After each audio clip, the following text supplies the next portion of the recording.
Whispers in the Stone. Chapter 1. The story I'm about to tell is true. I've never forgotten it. Not the way the air felt that day, or the way time seemed to blur around the edges.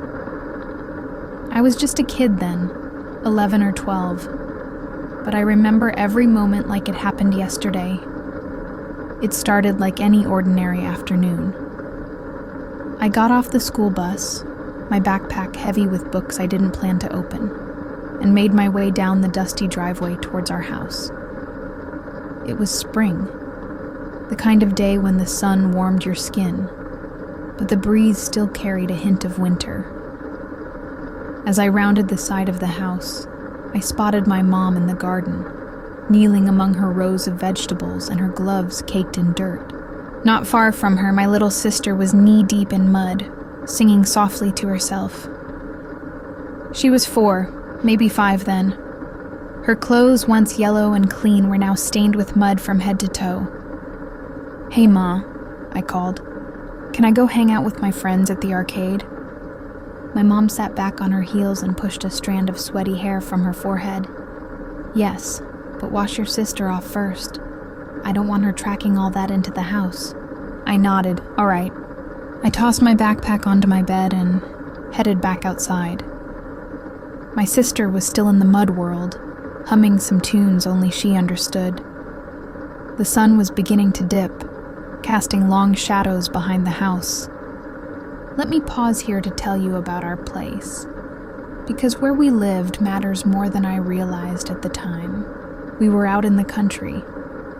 6 acres of land surrounded us like a sea of green, broken only by an old barbed wire fence and a wall of trees deeper than you'd want to wander alone.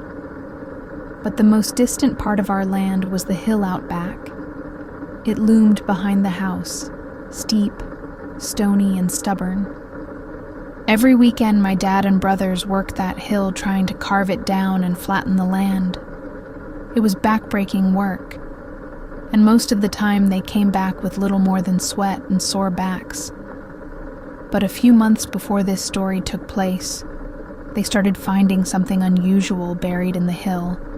They found chunks of crystal quartz, big ones, clear, jagged crystals that caught the sunlight and shimmered like glass. Some were buried in the rock.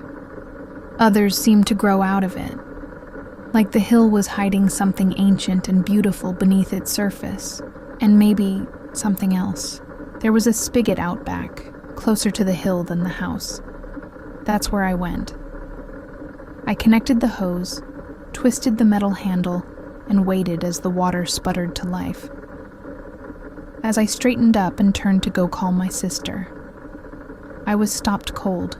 She was standing by the hill, just a few feet away from me, but something was wrong. She was staring at me. No. Staring through me. Her head tilted slowly from one side to the other, like she was trying to make sense of me. Her mouth was slightly open, but she didn't say a word. She looked like a doll with her blank stare. "Come, let's get that mud off you," I said. She didn't respond. She just kept watching me, with that distant, glossy look in her eyes. It was weird. I stepped towards her, with my arms stretched out. She stepped back. "Hey, come on," I snapped. I moved closer, ready to grab her. She turned and walked, but not back towards the house. She walked towards the hill. I turned off the spigot, water still dripping from the hose, and followed her. She didn't run. She didn't look back. She just kept walking slowly, calmly, like something was calling her. And then she reached the quartz-covered part of the hill and walked right through it, like a ghost. No sound, no flash, no cry. She was just gone.